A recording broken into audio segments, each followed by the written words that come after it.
የምስራች ድምጽ ነው።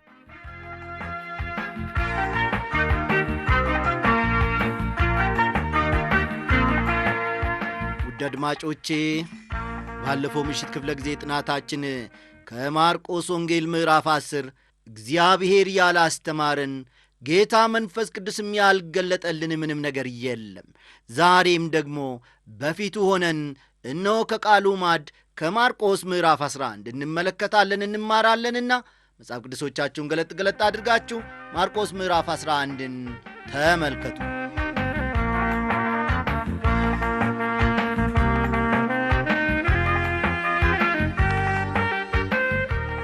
ወገኖቼ አሁን ጌታ ኢየሱስ በምድር ላይ ወደ አሳለፋቸው የመጨረሻዎቹ ቀናት ደርሰናል። ይህንን ምዕራፍ በሚከተለው ሁኔታ ከፋፍዬዋለሁ። አንደኛ ከቁጥር 1 እስከ ቁጥር 11 ጌታ ኢየሱስ ለሕዝቡ ራሱን እንደ መሲህ ስለ መግለጡ። ሁለተኛ ከቁጥር 12 እስከ ቁጥር 14 ጌታ ኢየሱስ በለሲቱን እንደ ረገማት። ከቁጥር 15 እስከ ቁጥር 21 ኢየሱስ ቤተ መቅደሱን እንዳነጻ። ከቁጥር 22 እስከ ቁጥር 26 ጌታ ኢየሱስ ስለ ጸሎት ያስተማረው። ከቁጥር 27 እስከ ቁጥር 33 ባለው ስፍራ ደግሞ ጌታ ኢየሱስ የሃይማኖት መሪዎችን በጥያቄ እንዳፋጠጣቸው እንመለከታለን። ይህ 11ኛው ምዕራፍ ጌታ ኢየሱስ ወደ ኢየሩሳሌም ስለ ገባባቸው ስለ 3ቱ ቀናት የሚያወሳ ወይም የሚያስተምረን ነው። ጌታ ኢየሱስ በምድር ላይ የነበረውን ቆይታ ሊፈጽም በመጨረሻዎቹ ቀናት ራሱን በመግለጥ ወደ ኢየሩሳሌም እንደገባ ከቃሉ እንረዳለን። ወደ ኢየሩሳሌም የገባበትን ወቅት ስናጤን በ3 የተለያዩ ጊዜያት እንደገባም እንረዳለን። እያንዳንዱ ወንጌል ወደ ኢየሩሳሌም የገባበትን ልዩ ልዩ ጊዜያትን አስፍረዋል። በመጀመሪያ የገባበት ቀን በሰንበት ቀን ማለትም ቅዳሜ ዕለት ነበረ። እንደገና በእሁድ ቀን ተመልሶ ቤተ መቅደሱን አነጻ። እንደገና ደግሞ ሰኞ ዕለት መጥቶ ለከተማይቱ አለቀሰላት። እስቲ ቁጥር 1ን እንመልከት። ወደ ኢየሩሳሌምም ከደብረ ዘይት አጠገብ ወዳሉቱ ወደ ቤተ ፋጌና ወደ ቢታንያ በቀረቡ ጊዜ ከደቀ መዛሙርቱ 2ቱን ልኮ ይላል። እዚህ ላይ እንግዲህ ተመልከቱ፣ ጌታ ኢየሱስ ክርስቶስ 2 ደቀ መዛሙርትን እንደላከ እንመለከታለን። ባለፉት ጥቂት ምዕራፎች እንደተማርነው ጌታ ኢየሱስ ወደ ኢየሩሳሌም በመሄድ ላይ ነው። ያካሄዱን ሁኔታ ስንመለከት ወደ መስቀል ሞት እንደተጠጋ እናስተውላለን። ይህ ሳምንት በምድር ላይ ለነበረው ጊዜ የመጨረሻው ሳምንት ነው። ቢታንያና ቤተፋጌ ከኢየሩሳሌም ከተማ አጠገብ ከሚገኘው የደብረ ዘይት ተራራ ባሻገር የሚገኙ 2 ትናንሽ ከተሞች ናቸው። ጌታ ኢየሱስ በአጠገቡ ከነበሩት ለ2ቱ ትእዛዝ ሲሰጣቸው እንመለከታለን። ቁጥር 2ና 3ን ተመልከቱ። ከደቀ መዛሙርቱ 2ቱን ልኮ በፊታችሁ ወዳለችው መንደር ሂዱ፣ ወዲያውም ወደ እርሷ ገብታችሁ ከሰው ማንም ገና ያልተቀመጠባት ውርንጫ ታስሮ ታገኛላችሁ፣ ፈታችሁ አምጡልኝ። ማንም ስለምን እንዲህ ታደርጋላችሁ ቢላችሁ ለጌታ ያስፈልገዋል በሉት፣ ወዲያውም ደግሞ ወደዚህ ይሰደዋል አላቸው ይላል። ጌታ ኢየሱስ ስለ ተቀመጠባት ውርንጫ 2 ተቀባይነት ያላቸውን ማብራሪያ መስጠት ይቻላል። አንደኛው ጌታ ኢየሱስ በዚህ ሁኔታ ወደ ኢየሩሳሌም እንደሚገባ አስቀድሞ የሚያውቀውና በትንቢትም የተነገረ ስለሆነ ውርንጫውን በዘላለማዊ ዕውቀቱ ያውቋል። ይህ ታምራዊ ሲሆን፣ በሌላው አቅጣጫ ይህ ክንዋኔ አስቀድሞ በሰው የተዘጋጀ ቢሆን ታምራዊ ሳይሆን የሰው ሥራ ይሆናል። እኔ ግን ጌታ ኢየሱስ ይህንን አስቀድሞ እንዳወቀና በሙሉ ሥልጣኑ እንዳደረገው አምናለሁ። ከዚህም ትልቅ ትርጉም ልታገኙ ትችላላችሁ ወገኖቼ። ዋናው ነገር ጌታ ኢየሱስ በእውቀቱ አንዳች የሚታጣው እንደሌለና በሥልጣኑም ሁሉንም እንደሚያዝ፣ ሁሉም ለእርሱ እንደሚገዛ ልናስተውል እንችላለን። ማንም ለምን ውርንጫውን ትፈታላችሁ ቢላችሁ ለጌታ ያስፈልገዋል በሉ በማለት ጌታ ኢየሱስ ሥልጣኑን አረጋገጠ። አንዳንዶች እርሱን ለመግደል ሴራ ሲጠነስሱ፣ ሌሎች ደግሞ ለእርሱ ታማኞች ሆነው ነበረ። ለጌታ ያስፈልገዋል ስትሉት ወዲያው ወደዚህ ይልከዋል የሚለውን ቃል ስንመለከት የውርንጫው ባለቤት ለጌታ ሥልጣን መገዛቱንና ታማኝነቱን ያሳየናል። እንደዚህ አይነቱ ሁኔታ በእኛም ዘመን እውነት ሆኖ እናገኘዋለን። ዛሬም ለጌታ ለኢየሱስ ታማኝ የሆኑ ሰዎች እንዳሉ ሁሉ የእርሱ ጠላት ሆነው የሚመላለሱም አሉ። ከቁጥር 4 እስከ 10 ያለውን ስትመለከቱ ደቀ መዛሙርቱ ጌታ ኢየሱስ ክርስቶስ እንዳዘዛቸው እንደሄዱና የነገራቸውንም ሁሉ በትክክል እንዳገኙ እንመለከታለን። ደቀ መዛሙርቱ ጌታ እንዳዘዛቸው እንዳደረጉና ውርንጫውንም ፈተው እንደወሰዱ ከዚህ ክፍል ውስጥ መመልከት እንችላለን።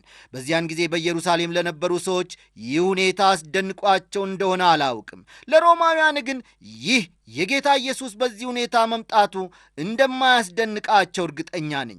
ምክንያቱም እነርሱ በየዘመናቱ የተነሱ የሮም ቄሳሮች አንድን አገር መውረርና አስገብረው በታላቅ ድል ሲመለሱ በመለከትና በእንቢልታ በወታደሮችም ታጅበው በብዙ ሕዝብ መካከል ሲያልፉ አይተዋልና ይህ የጌታ አመጣጥ ሊያስደንቃቸው አይችልም።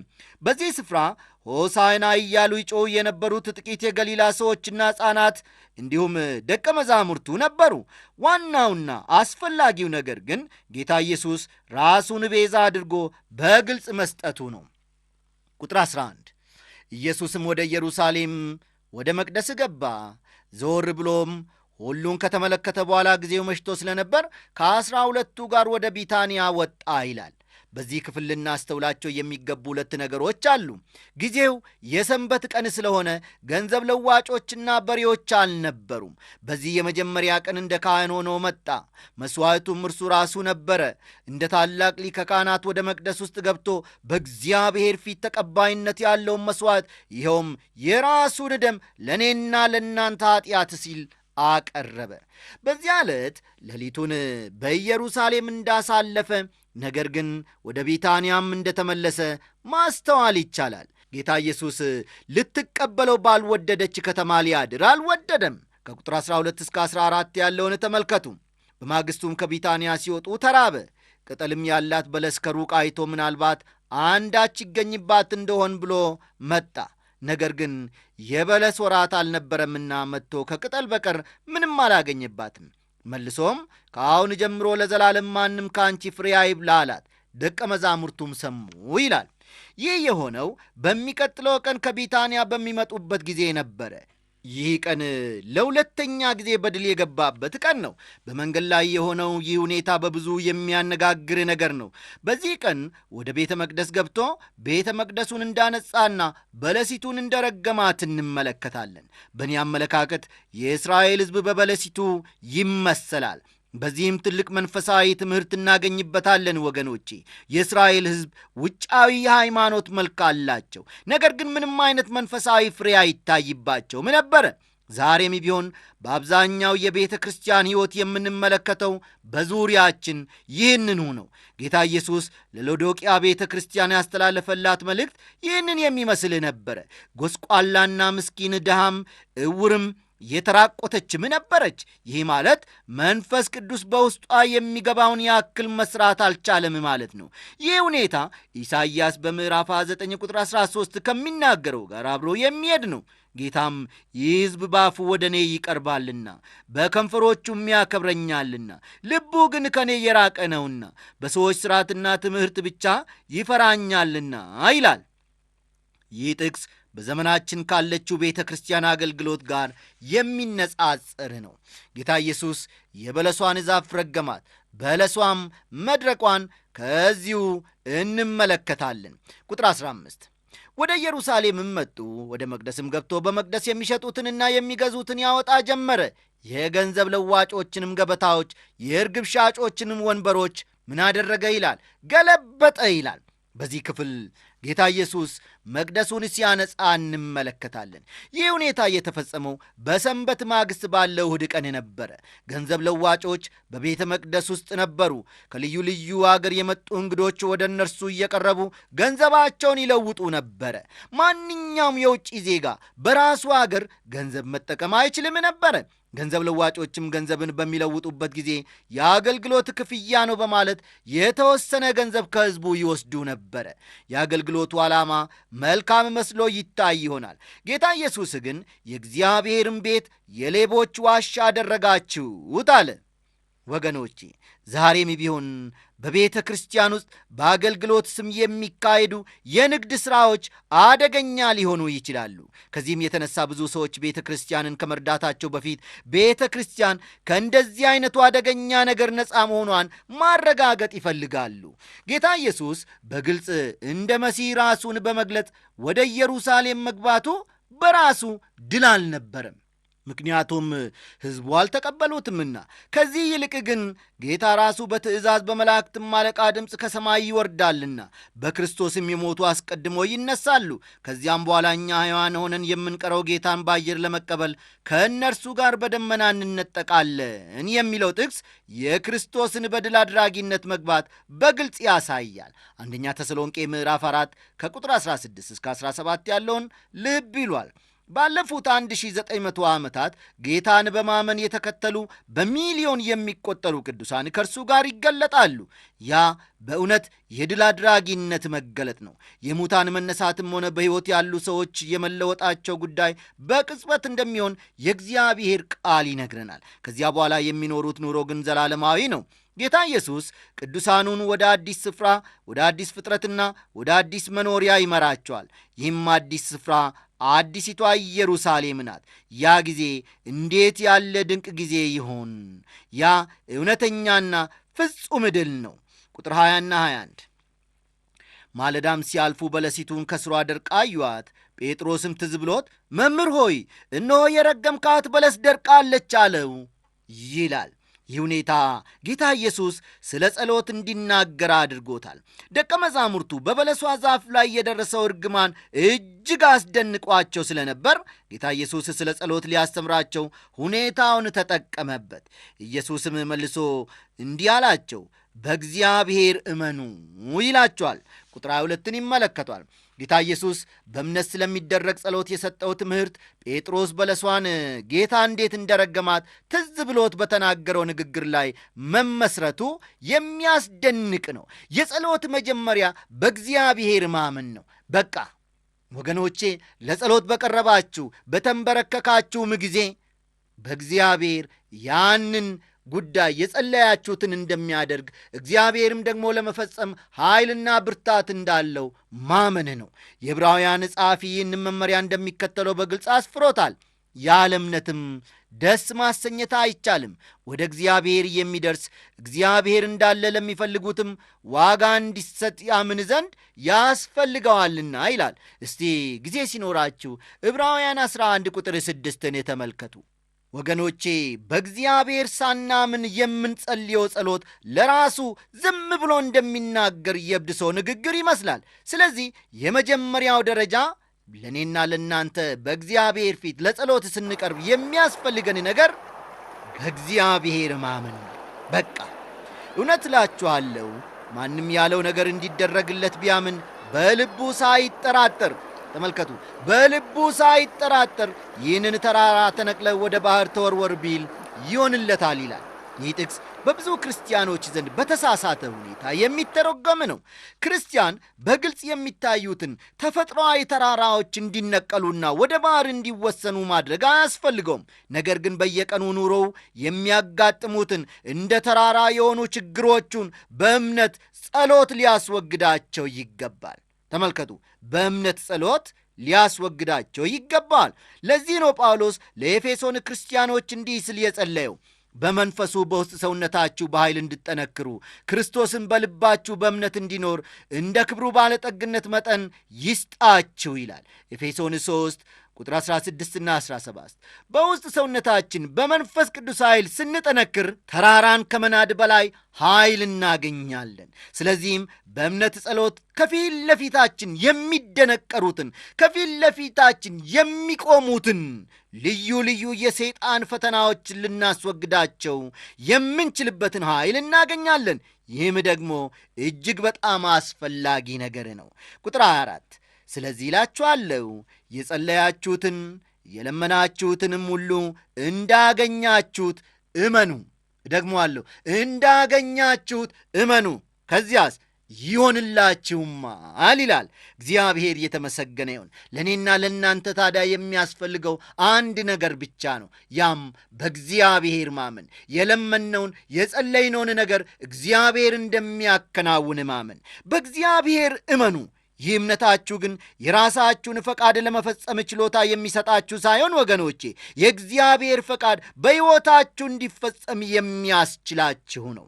አዎ፣ ለጸሎትም በቆማችሁ ጊዜ በሰማያት ያሉ አባታችሁ ደግሞ ኀጢአታችሁን ይቅር እንዲላችሁ በማንም ለአንዳች ቢኖርባችሁ ይቅር ይበሉት። እናንተ ግን ይቅር ባትሉ በሰማያት ያሉ አባታችሁም ኀጢአታችሁን ይቅር አይላችሁም ይላል። ቁጥር 25 ቁጥር 26 ይቅርታ ማድረግ አንድ ክርስቲያን ጸሎቱ እንዲሰማለትና እንዲመለስለት የሚያደርግ ቅድመ ሁኔታ ነው።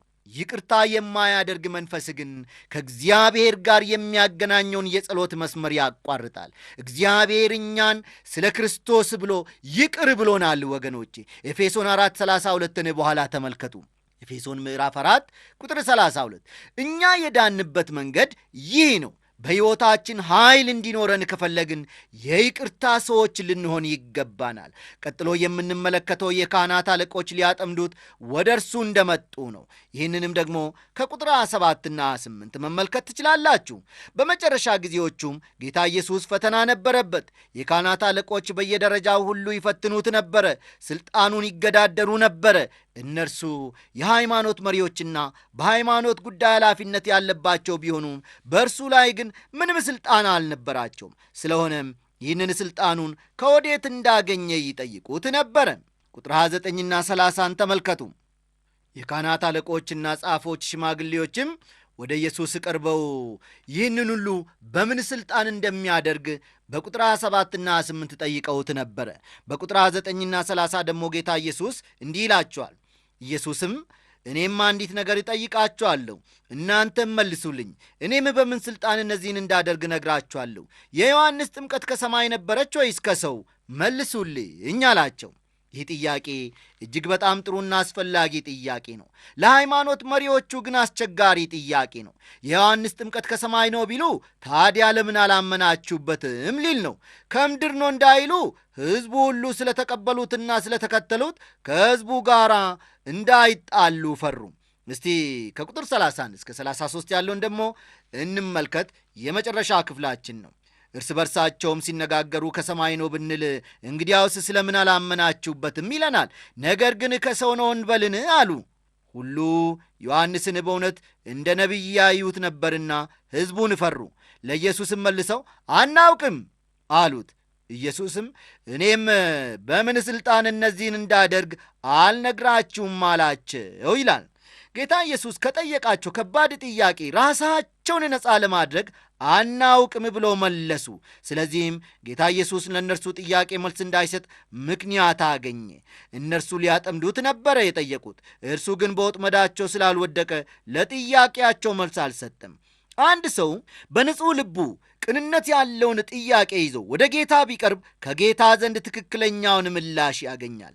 እርሱ ኀጢአተኞችን ይቀበላልና ለጥያቄያቸውም መልስን ይሰጣል። በዚህች ምሽት በእናንተ ልብ ውስጥ ያለው ወገኖቼ ምን አይነት ጥያቄ ነው? ኢየሱስ ክርስቶስ ይመልስላችሁ ዘንድ የምትፈልጉት ጥያቄ ምንድን ነው? እንግዲህ የዚህ የማርቆስ ወንጌል ምዕራፍ 11 ትምህርታችን እዚህ ላይ ያበቃ። ከዚህ ክፍል እግዚአብሔር አምላካችን ድንቅን ነገር እንድንማርና እንድንመለከት በእውነት ረድቶናል። በቀሪው ሰዓታችን ደግሞ ከምዕራፍ 12 ጥቂቱን አብረን እንመለከታለን።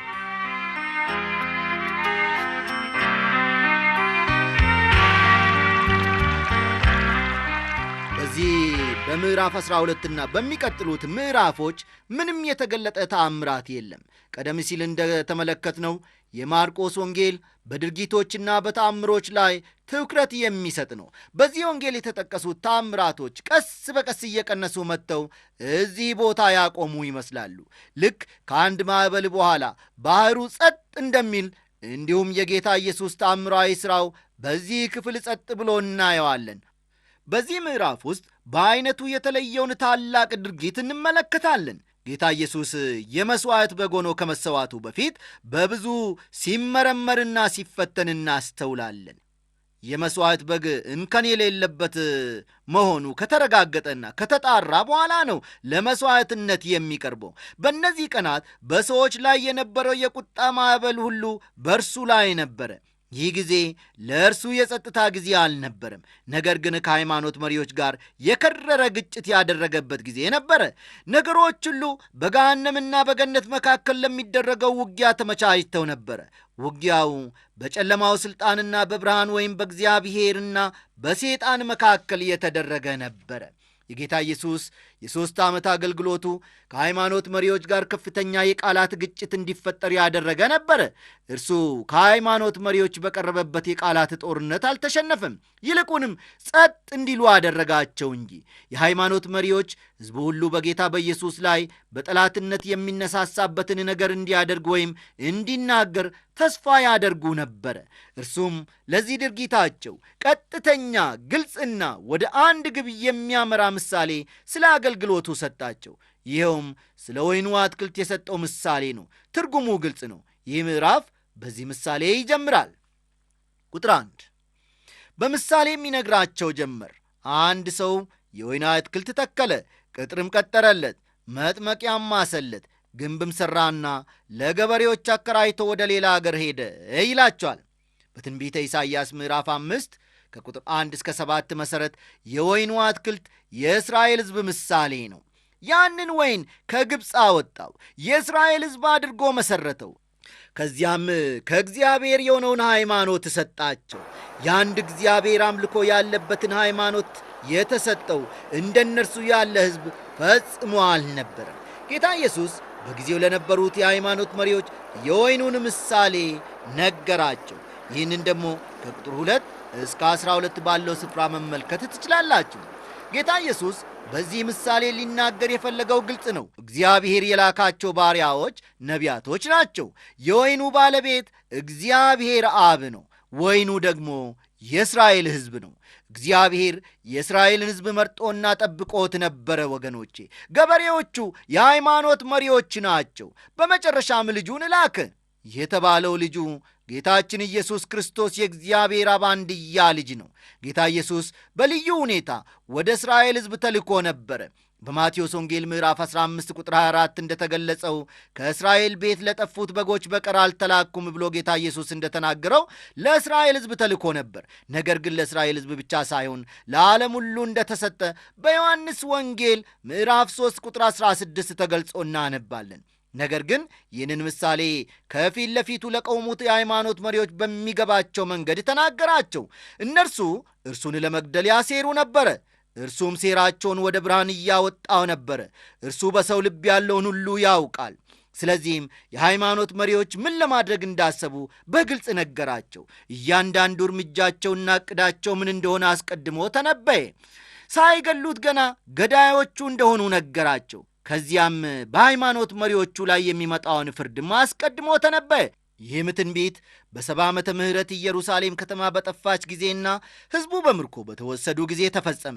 ዛሬ በሮም የሚገኘው ኮሎሲየም የተባለው ዋሻ የተገነባው በምርኮ በተወሰዱ አይሁዶች ነው። ግንበኞች የናቁት ድንጋይ እርሱ የማዕዘን ራስ ሆነ የሚለው ትንቢት በዚህ እንዴት እንደተፈጸመ እናስተውል ወገኖቼ።